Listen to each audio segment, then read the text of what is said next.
आपके साथ गया जो मिसबिहेव किया गया सर एक और नहीं, ये आप लोग का सारा वीडियो अपलोड किया गया है, आप जाकर देख लीजिए। 20,000 से ज़्यादा लोग वहाँ पर थे और ज़्यादातर बच्चे, ज़्यादातर युवा वो जनसुराज के समर्थक थे। अब इतनी बड़ी सभा है, 20,000 25,000 में 10 20 50 लड़के खड़े हो जाएंगे किसी के, उससे कोई दिक्कत नहीं है। और वो किसी दूसरे दल के भी अगर हैं तो बिहार के, और हमारी लड़ाई किसी दल से नहीं है। हमारी लड़ाई बिहार को बदलने के लिए है। हमारी लड़ाई इस बात के लिए है कि बिहार का युवा छठ के बाद बाहर न जाए, पलायन न करे। हमारी लड़ाई किसी दल से नहीं है, किसी जात से नहीं है, किसी धर्म से नहीं है, किसी विचारधारा से नहीं है। तो हम लोग तो गांव-गांव गए हैं और लोगों को समझाया है।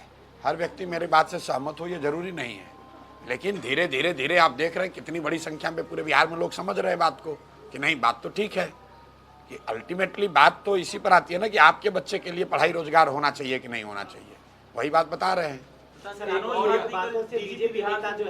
पत्रकार से भाग गए। डीजीपी बिहार से कल मनोज भारती जी मुलाकात की, उन्होंने आरोप लगाया कि पुलिस जो है जनसुराज के कार्यकर्ताओं को टारगेट कर रही है। इस बात को कैसे? नहीं, 1-2 घटना गोपालगंज में और बेगूसराय में हुई थी, जिसमें परिवार लाभ कार्ड का जो एक अभियान चल रहा है जनसुराज का, उसके तहत कन्फ्यूजन में पुलिस ने 1-2 जगह पर कार्यकर्ताओं को रोका था।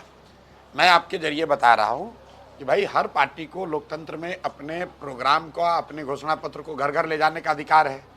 आप पर्चा बना कर ले जाते हैं, कोई टीवी पर विज्ञापन देकर ले जा रहा है, कोई इंटरनेट के जरिए ले जा रहा है, कोई बुकलेट छपवाता है। उसी तरह हम लोग एक कार्ड छपवाए हैं।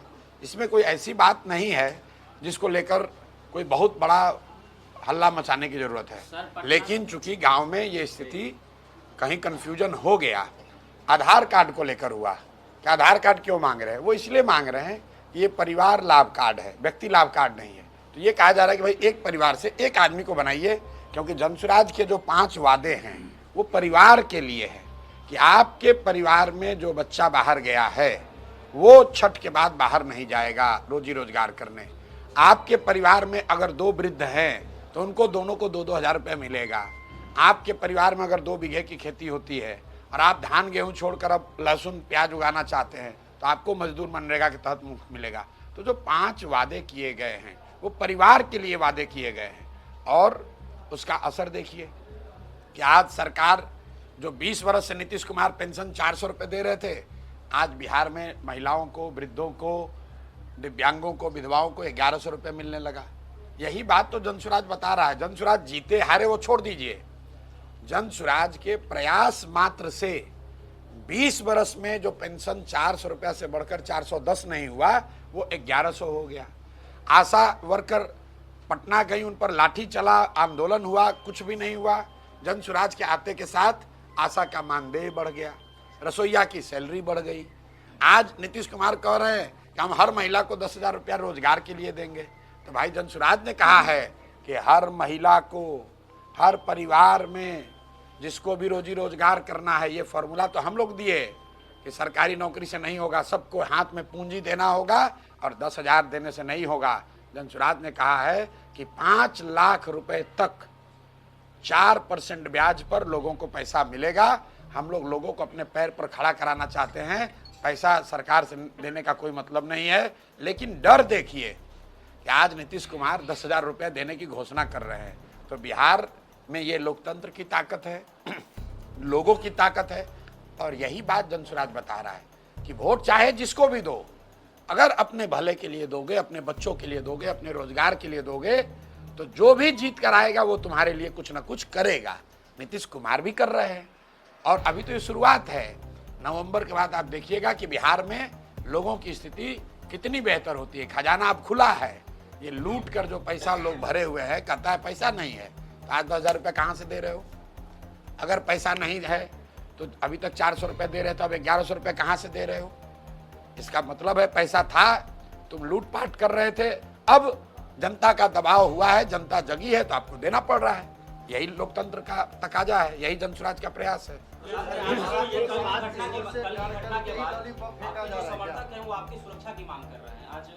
वैचारिक तौर पर मैं सुरक्षा लेने के विरोध में हूँ, और मैं सरकारी सुरक्षा नहीं लेता हूँ।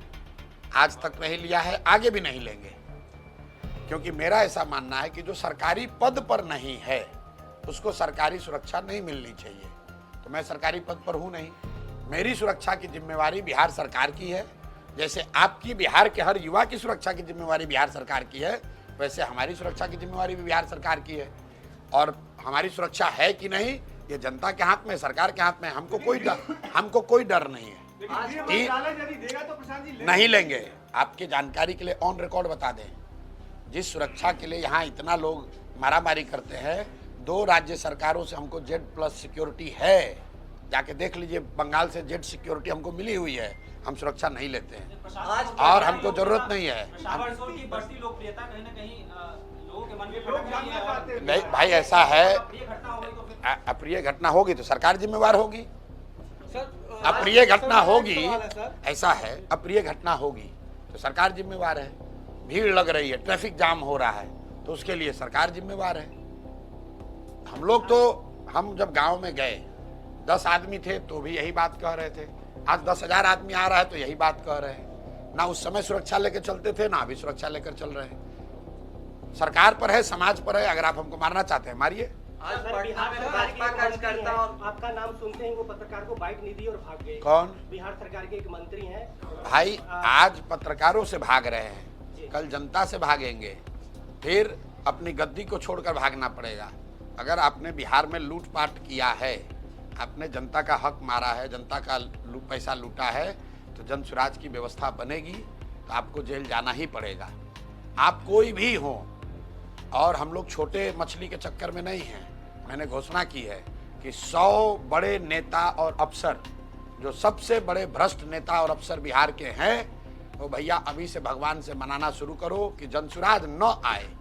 अगर जनसुराज आया तो तुम्हारी लुटिया डूबी, तुम भी मारे जाओगे, तुम भी जाओगे जेल, और तुम्हारे संपत्ति से, तुम्हारे आने वाले पीढ़ी से बिहार से लूटा हुआ एक एक पैसा वापस वसूला जाएगा। आज पटना में भाजपा कार्यकर्ताओं और प्रधानमंत्री के साथ जो सर उनके बारे में अभद्र शब्दों का प्रयोग किया गया है, उसका विरोध करते हैं। हम लोग हमेशा ये कहते रहे हैं कि राजनीति में भाषा और व्याकरण का जो स्तर है वो बिहार में हमेशा से नीचे रहा है। क्योंकि यहाँ पर ऐसा हम लोग मानते हैं कि जो शर्ट के ऊपर गंजी पहन ले उसी को हम लोग कहते हैं जमीनी नेता है। लालू जी ने कुछ भी कह दिया तो उसी को लोग बताते हैं यही जनता चाहती है। तो भाषा, व्याकरण, ये सब ध्यान रखना चाहिए। जो व्यक्ति भी पद पर बैठा है वो सिर्फ नरेंद्र मोदी व्यक्ति नहीं है, किसी दल के नेता नहीं, वो देश का प्रधानमंत्री हैं, देश के प्रधानमंत्री हैं। उनके माँ को गाली देना सार्वजनिक मंच से, ये कहीं से भी सही नहीं है। और अगर किसी ने दिया है तो उस पर कार्रवाई होनी चाहिए। जिसके मन से दिया गया है उनको माफी मांगनी चाहिए, नहीं करना चाहिए। आप राजनीतिक विरोध है, विरोध होना चाहिए। नरेंद्र मोदी जी के कार्यक्रमों का विरोध हम लोग कर रहे हैं, सभा से कर रहे हैं, रोज कह रहे हैं कि मोदी जी वोट बिहार में ले रहे हैं, फैक्ट्री गुजरात में लगा रहे हैं। आप विरोध जो है वो कीजिए, लेकिन किसी के माँ को, बहन को गाली देना, खासकर कांग्रेस जैसे दल को, बिल्कुल शोभा नहीं देता। कर रही है, लेकिन जिन जिन मुद्दों को लेकर के आपने घेराव किया था उस पर अभी भी सरकार कोई रुख नहीं अपना रही है, क्या बात है? सरकार तो भैया हम बिना घेराव किए हुए घिरी हुई है। सुबह से शाम तक उनको खाली इतना ही डर लग रहा है कि अब तो लग रहा है कि जमीन नीचे से खिसक गई। मैंने आपको फिर से गिनवाया, आप देखिए पिछले 1 महीने में जिन मुद्दों पर भी प्रशांत किशोर से एक बार भी किसी कोई डेलीगेशन भी मिला है जनसुराज से, उसका काम हो गया।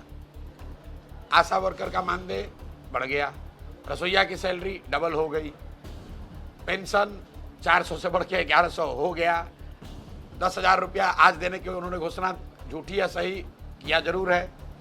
ये बात तो हम लोगों ने कही है और मैं ये कह रहा हूँ कि आप इस पर खुश मत होइए, ये काफ़ी नहीं है। बिहार के लोगों का हक 10,000 रुपया और 1100 रुपया पेंशन नहीं है। आपका हक है पढ़ाई, आपका हक है रोजगार, आपका हक है दूसरे किसी राज्य से आगे बढ़ने का अधिकार और अपॉर्चुनिटी। वो जनसुराज व्यवस्था खड़ा करके देगी। कैंडिडेट है जो यहाँ पे आपको नजर में आ रहे हैं, क्योंकि आप उजियारपुर विधानसभा में बैठे। हम तो कैंडिडेट नहीं खोजने आते हैं, हम तो जनता से मिलने आते हैं। कैंडिडेट खोजने का जो सैलाब देख करके कैसा लगा? आप बताइए कि हम अभी आए थे पीछे बिथान में, तो बिथान में क्या इससे कम भीड़ थी? इससे ज़्यादा लोग थे बिथान में। लेकिन उससे पहले सिंधिया में आए थे तो वो क्या वहाँ कम भीड़ थी? भीड़ पैमाना नहीं है, टिकट सिलेक्शन के लिए पार्टी में एक व्यवस्था है, एक कमेटी है, वो चर्चा चल रही है, लोग उस पर प्रयास में लगे हुए हैं। हम आपको इतना ही कह सकते हैं कि जो बात जन स्वराज ने, प्रशांत किशोर ने गांव-गांव जाकर कहा है कि जन स्वराज में टिकट का आधार जाति नहीं है, पैसा नहीं है, प्रभाव नहीं है, आप किसके बेटे हैं ये नहीं है। जन स्वराज में टिकट उसी को मिलेगा जिसको जनता चाहेगी। जिसको जनता चुन दे वो आदमी अमीर है, गरीब है, किस जाति का, इससे कोई लेना देना नहीं है। जिसको जनता चुन देगी वही जन स्वराज का उम्मीदवार हो जाएगा। आपकी सभा में अक्सर देखा जाता है, कहा जाता है आप जो हमको वोट नहीं चाहिए जी, और नेता आते हैं तो पूरा वोट मांगते हैं, आप क्यों नहीं मांगते? वोट नहीं मांगते हैं क्योंकि हम उनको रास्ता बता रहे हैं कि बिना वोट मांगे आपका सब काम हो रहा है। हम क्या कह रहे हैं कि वोट किसी को दो, आपका काम होगा ही होगा। आपका पेंशन बढ़ा कि नहीं बढ़ा? प्रशांत किशोर को, जन स्वराज को तो वोट लोगों ने नहीं दिया, अभी पेंशन बढ़ा कि नहीं बढ़ा? 10,000 रुपया का आज घोषणा हुआ कि नहीं हुआ? यही बात तो बता रहे हैं। मंदिर के लिए वोट दिए, मंदिर बन गया। रोजगार के लिए वोट दोगे, रोजगार मिलेगा। वोट जिसको देना है दो। वोट किसको दोगे ये तो आदमी का, व्यक्ति का, समाज का निर्णय है। हम कौन है कहने वाले कि हमको दो? बिहार प्रशांत किशोर कैसा देखना चाहते हैं? प्रशांत किशोर अगले 10 साल में बिहार को देश के 10 अग्रणी राज्यों में देखना चाहते हैं। इसको फिर से ज्ञान की भूमि के तौर पर देखना चाहते हैं। एक ऐसा बिहार देखना चाहते हैं जहां पर हम लोग के जीवन काल में दूसरे राज्यों के लोग आकर नौकरी मजदूरी करें, तब हम मानेंगे कि हम लोग के जीवन में, बिहार में विकास हो गया। प्रशांत की एक बातों से भी लोगों को असमंजस हो रहा है कि प्रशांत जी कहते हैं मंच से कि यदि हमसे भी कहीं गलती हो जाए उम्मीदवार चुनने में तो उसे वोट मत दीजिए। बिल्कुल फिर से दोहरा रहे हैं कि अगर जन स्वराज से अगर कोई गलत उम्मीदवार खड़ा हो जाए उसको बिल्कुल हराइए। बिहार जीतना चाहिए, जन स्वराज जीते या ना जीते। कुछ लोगों ने कहा कि अगर आपको ये पहले से पता है तो आप गलत उम्मीदवार क्यों दीजिएगा? तो मेरे भाई, मैं आपको उदाहरण दे देता हूँ। सरकार IAS IPS का सिलेक्शन करती है, लाखों लोग एग्ज़ाम देते हैं, सारी प्रक्रिया बनी है, फिर भी ज़्यादातर जो आदमी सेलेक्ट होकर आता है वो घुसखोरी करता है, गलती करता है। प्रशांत किशोर और हमारे साथी कोशिश कर रहे हैं हम लोग कि अच्छे से अच्छे व्यक्ति को चुनाव लड़ाया जाए।